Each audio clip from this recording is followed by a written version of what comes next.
Hello folks, Samsung broke hearts yesterday when it announced One UI 7 with Android 15 will be released next year with the Galaxy S25. One UI 7 is expected to be a huge update with a design overhaul, and some users are pleased that Samsung is taking its time with the update instead of delivering a half-baked experience. Samsung did give a high-level summary of the update during its annual developer conference, but for those itching for a deeper look, SamMobile got some hands-on time with the Galaxy S24 Ultra running One UI 7. In a series of videos, we get to see One UI 7's interface and the redesigned elements, including app icons and notification shades. Notifications are now more prominent and have circular icons, and the background blur effect is much stronger compared to One UI 6.1. Moreover, the quick settings toggles now have a dedicated volume and audio section, and you can edit their placement. The task changer multitasking UI now has a new animation and look. The app cards on the left and right of the main app card are now slightly tilted with a stacked effect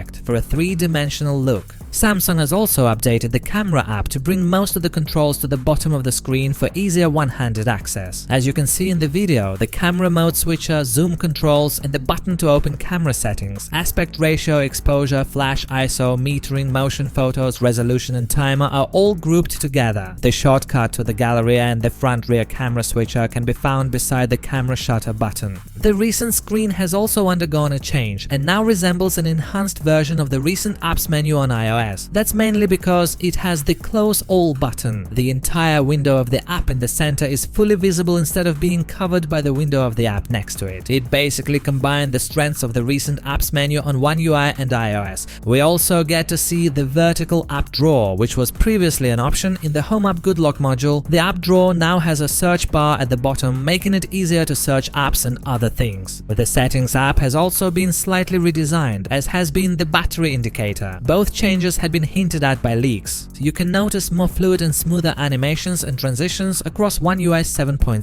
Samsung also appears to have changed the app icons of some of its stock apps, including Camera, Contacts, Galaxy Store, Gallery, Phone, Samsung Internet and Settings. Overall, this is looking like one of the most significant upgrades in recent years, which is going to make the wait for it even harder. And most importantly, this is far from the final version. This is not even a beta version, but just an internal version. Beta is still far from launch, so in the future, many things and functions will still be subject to changes, and even the basic form of animation has not yet been determined. As Ice Universe claims, the development of One UI 7 is currently going at an unimaginable pace for Samsung, and the company, in particular their head Tim Roach, are putting in a huge amount of effort and energy to bring One UI to a new level. During its keynote event, Samsung announced that the One UI 7.0 beta program will start before the end of this year, and the stable version of One UI 7.0 will be released early next year with the next Galaxy phone, Galaxy S25 series. So a lot can change between now and then. We hope the company releases the One UI 7.0 beta update soon. Anyway guys, we will keep you updated. Thanks for watching.